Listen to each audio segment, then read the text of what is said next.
نماز کی ایک خصوصیت یہ ہے کہ نماز پڑھنے کے نتیجے میں بیک وقت انسان کو 3 فائدے ملتے ہیں۔ ایک فرض ادا ہو جاتا ہے، اقیم الصلاۃ، یہ اس حکم کی تعمیل ہوتی ہے، ٹھیک ہے جی۔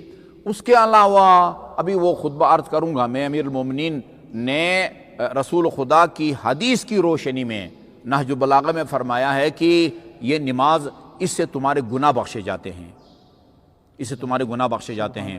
فرمایا خطبہ نمبر 197 میں، وَلَقَدْ شَبَّهَهَا رسول اللہ بِالْحُمَّةِ عَلَى بَابِ رَجُلٍ، رسول خدا نے نماز کو اس گرم چشمے سے تشبیہ دی جو تم میں سے کسی کے گھر کے دروازے پر پھوٹتا ہو، يَغْتَسِلُ مِنْهَا كُلَّ يَوْمٍ وَلَيْلَةٍ 5 مرات، اور جو گھر کا مالک ہے وہ اس گرم چشمے سے دن میں اور رات میں بلا ناغہ 5 مرتبہ نہاتا ہو۔ فما عسى ان يبقى عليه شيء من الدرن، ممکن نہیں ہے کہ اس آدمی کے بدن پر کوئی میل کچیل باقی رہ جائے جو دن میں 5 مرتبہ گرم پانی سے نہاتا ہو۔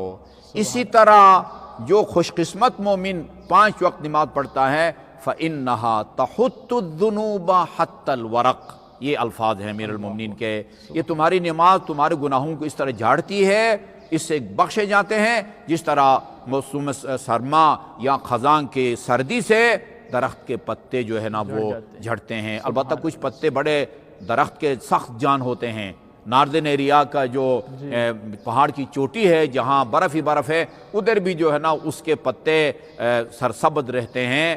گناہ بھی بعض اس طرح سخت ہوتے ہیں کہ ان کو بخشوانے کے لیے بڑے جو ہے نا وہ پاپڑ بیلنے پڑتے ہیں، لیکن عمومی طور پر درخت کے پتے اکثر جو ہیں وہ گر جاتے ہیں موسم خزاں میں۔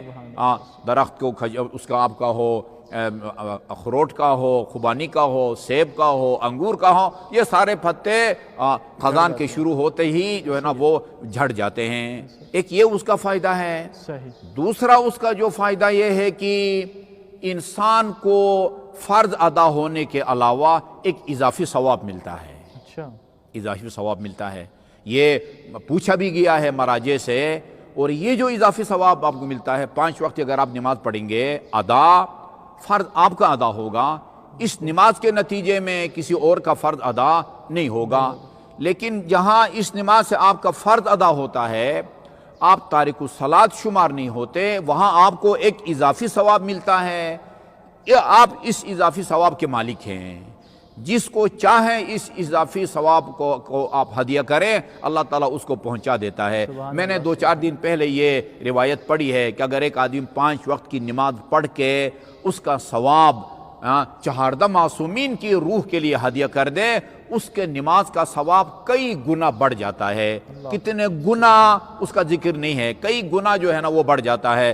یعنی خود نماز گزار بھی ثواب کا مستحق ہے، اور اس ثواب کو جس کے لیے ہدیہ کرے گا جی، اس کو بھی اس کا اجر اور ثواب جو ہے نا وہ مل جاتا ہے ایک نماز کے نتیجے میں۔ تو نماز ایک تو اس کی یہ خصوصیت ہے کہ اب معصوم کا فرمان ہے، معصوم کے کلام، تو جو واقعی کلام علی ہے، کلام رسول ہے، کلام صادق آل محمد ہے، ایک یا کئی واسطوں سے وہ کلام خدا ہوا کرتا ہے۔ یہ باور کرے ہمارے محترم ناظرین و سامعین، یہ علی اپنی طرف سے کچھ بھی نہیں کہتے، وہی کہتے ہیں جو رسول خدا کی زبان مبارک سے سنا ہو، اور رسول خدا کے بارے میں خدا کا اعلان ہے، ما ینطق عن الہوی ان هو الا وحی یوحی۔ ہمارے حبیب اس وقت تک کلام نہیں کرتا، بولتا نہیں ہے جب تک ہم اس پر وحی نہیں کرتے۔ یہ علی علیہ السلام نے فرمایا جہاں اس کے یہ فائدے ہیں، وہاں اس نماز کا باقی ہماری عبادات اور نیکیاں اس سے بڑا گہرا جو ہے نا وہ تعلق ہے، جس کی طرف آپ نے اشارہ فرمایا ہے۔ اور یہ بڑا حساس اور خطرناک مسئلہ ہے کہ جو آدمی تارک الصلاۃ ہے جی، صرف یہ نہیں کہ اس کو ترک صلاۃ کی سزا ملے گی۔ ترک صلاۃ کی کیا سزا ہے؟ ایک مرحلے میں یا بعض صورتوں میں یا بعض تارک الصلاۃ جہنم جائیں گے، یہ تو قرآن میں لکھا ہوا ہے۔ وہ امیر المومنین نے اس خطبے میں بھی فرمایا، جہاں فرمایا تعاہدوا امر الصلاۃ، نماز کا خیال رکھو، وحافظوا علیہا، اس کی پابندی کرو، واستغفروا بہا، کثرت سے نماز پڑھا کرو۔ 5 وقت کی نماز پڑھنے والا یا نوافل کا ادا کرنے والا وہ نہیں کہلاتا کہ کثرت سے پڑھتا ہے۔ کثرت سے نماز پڑھا کرو۔ ابھی وہ ایک تاریخی واقعہ ہے، میں عرض کروں گا تو پھر بہت ساری ضروری چیزیں رہ جائیں گی۔ کثرت سے نماز پڑھو وتقربوا بہا، اور نماز کے ذریعے خدا کا قرب حاصل کرو۔ الصلاۃ قربان کل تقی، دوسرے مقام پہ فرمایا ہر متقی کے لیے خدا کے قرب کا باعث جو عبادت ہے وہ نماز ہے۔ دوسرے الفاظ میں جیسے آپ نے اشارہ فرمایا، وہ آپ کو وہ روحانی معراج پر لے جانے والی عبادت یہی ہے۔ الصلاۃ معراج المؤمن، معراج یعنی عروج کا ذریعہ، سیڑھی، لفٹ، یہ معراج ہے۔ آپ کو زمین سے اٹھا کے وہ پتہ نہیں وہ 100ویں یا جو ہے نا وہ 20ویں منزل تک پہنچا دیتی ہے۔ اسی طرح یہ نماز بھی مومن کے لیے عروج اور پرواز کا جو ہے نا وہ ذریعہ ہے۔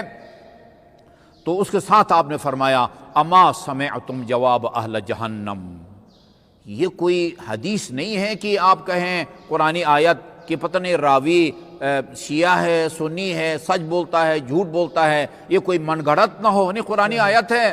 اما سمعتم جواب اہل جہنم، کیا تم نے جہنمیوں کا وہ جواب نہیں سنا؟ ان سے پوچھا گیا ما سلککم فی سقر، یہ تمہیں کس جرم میں سقر میں ڈال دیا گیا ہے، جہنم کے ایک خاص جگہ؟